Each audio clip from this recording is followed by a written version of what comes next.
আমি কিন্তু সবসময় বলি জামাত অত্যন্ত দায়িত্বশীল একটি রাজনৈতিক দল, অত্যন্ত কৌশলী একটি রাজনৈতিক দল। জামাত কখনো চূড়ান্ত বিরোধে যায় না।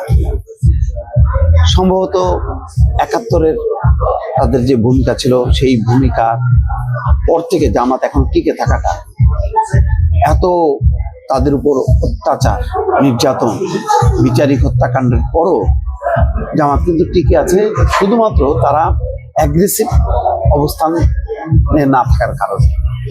তারা পরিস্থিতি বুঝে বুঝে তারা কৌশল পরিবর্তন করে টিকে থাকে। টিকে থাকতে থাকতে কিন্তু তারা একটা বিশাল একটা শক্তিতে রূপান্তরিত হয়েছে। কারণ জামাত কখনো হাল ছেড়ে দেয় না।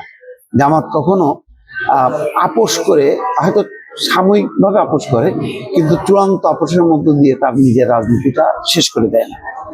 সেই কারণে দেখেন, আজকে যখন নাকি বিএনপির সাথে একটা মুখোমুখি অবস্থান, বিএনপি চরমভাবে ক্ষিপ্ত এই মুহূর্তে।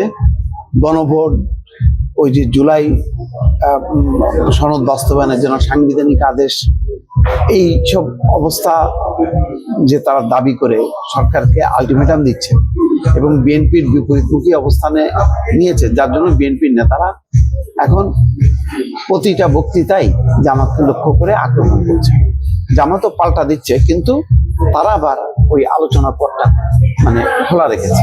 এটা ভালো। গণতন্ত্রের সৌন্দর্য এমনই যে মতবিরোধ হবে, পাল্টাপাল্টি সমালোচনা হবে, আলোচনা হবে, কিন্তু কখনো আলোচনার পথটা বন্ধ হবে না।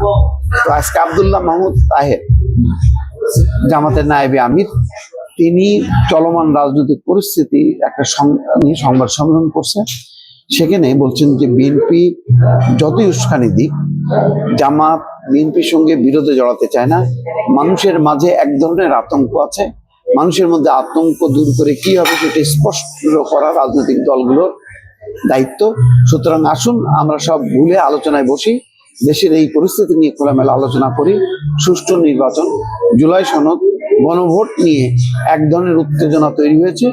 সবকিছুতে পানি ঢেলে আসুন আমরা আলোচনা করি। এটা গুড, আহ্বানটা ভালো। আমার ধারণা যে বিএনপির উচিত এই আহ্বানের সাড়া দিয়ে আলোচনা করা। আমি তো বারবার বলি যে বিএনপি জামাত এই মুহূর্তে আজকে ১ ঘন্টার মধ্যে পরিস্থিতি পাল্টে দিতে পারে। তারা যদি বলে যে আমরা এই যে বিদ্যমান পরিস্থিতি উত্তরণে আমরা দুইটা দল মিলে এই সিদ্ধান্ত নিলাম, এইটা অ্যানাউন্স হওয়ার সাথে সাথে সব সমস্যা শেষ। তখন অন্তর্বর্তী সরকারকে শুধুমাত্র নির্বাচনটা কিভাবে আয়োজন করবে, যেটা তার মূল কাজ, ওই কাজের দিকে সে ফোকাস করতে পারবে। নতুবা এই বিএনপি কি বললো, জামাত কি দাবি করলো, এইগুলি যদি 1-2 করে করে যদি সমাধান করতে হয়, এটা সম্ভব না। কারণ অন্তর্বর্তী সরকার একটা অরাজনৈতিক সরকার। তার মধ্যে এমন কোনো রাজনৈতিক ব্যক্তি নেই যারা রাজনৈতিক দলগুলোর সঙ্গে আলোচনা করে তারা সমাধান করতে পারবে। সুতরাং রাজনৈতিক দলগুলোকে তার নিজেরাই এই সমাধান করতে হবে। সুতরাং সেই প্রেক্ষিতে আমি মনে করি যে জামাত যে আহ্বান জানিয়েছে বিএনপিকে যে এক টেবিলে বসে আসেন, জুলাই সনদ, গণভোট, সনদ বাস্তবায়নের সাংবিধানিক আদেশ, এই সমস্ত যা যা আছে আমরা বসে আলোচনা করি, সমাধান করি। এটাই ঠিক।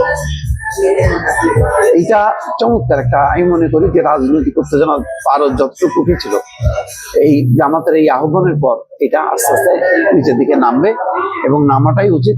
কারণ আলটিমেটলি নির্বাচিত সরকার যত দ্রুত আসবে তত দেশের জন্য মঙ্গল হবে। এই বার্তাটা যদি দুই দল মিলে আজকে পৌঁছে দেয়, আমি তো মনে করি যে ফেব্রুয়ারি না, ডিসেম্বরের শেষ ভাগে অথবা জানুয়ারির প্রথম ভাগে নির্বাচনটা হয়ে যেতে পারে।